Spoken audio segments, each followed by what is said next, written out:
उत्तर प्रदेश में लगातार इस तरह की घटनाएं देखने को मिल रही हैं कि जहां जिन पर जिम्मेदारी है लोगों की सुरक्षा के लिए, पुलिस पर जिम्मेदारी और भरोसा ये है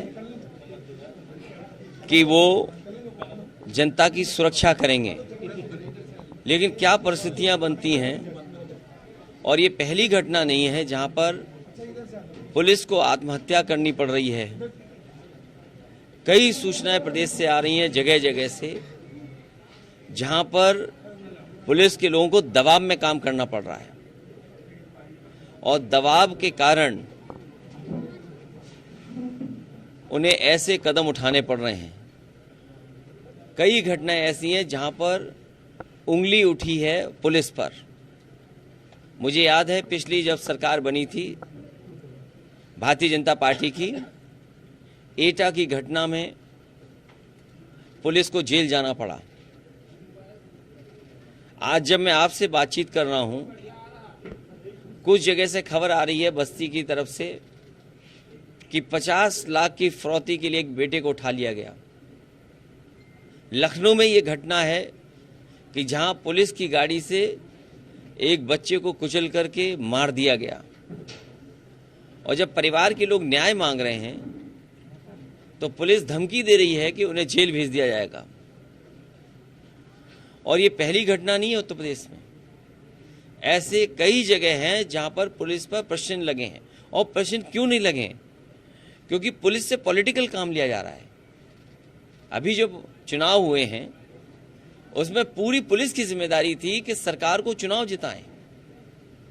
इससे पहले भी पंचायत के चुनाव आपने देखे होंगे कि जहां पर पुलिस को जिम्मेदारी दी गई थी कि कौन पर्चा भरेगा, कौन पर्चा नहीं भरेगा।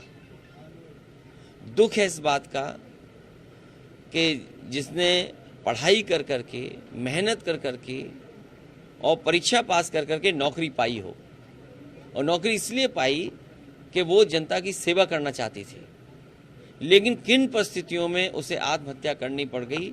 और जो मुझे जानकारी मिल रही है, जो लोकल जानकारी मिली हैं, वो यही है कि कहीं न कहीं थाने पर पॉलिटिकल प्रेशर था।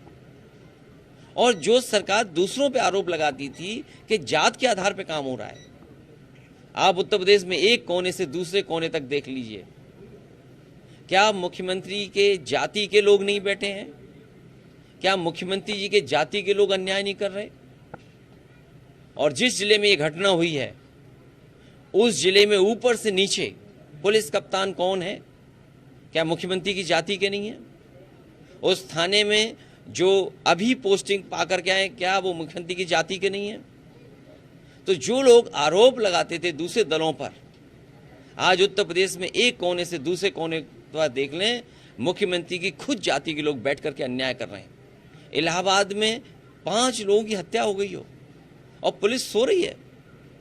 जो लोग कानून व्यवस्था के नाम पर सरकार में आए हों, उन्हें जवाब देना चाहिए कि आखिरकार एक ही परिवार के इतने सदस्यों की हत्या कैसे हो गई। और इलाहाबाद में पहली बार हत्या नहीं हुई है। 2017 से लेकर के अभी तक प्रयागराज में न जाने कितने परिवार खत्म हो चुके हैं, पूरे परिवार खत्म हो गए। इसलिए ये सरकार मनमानी कर रही है।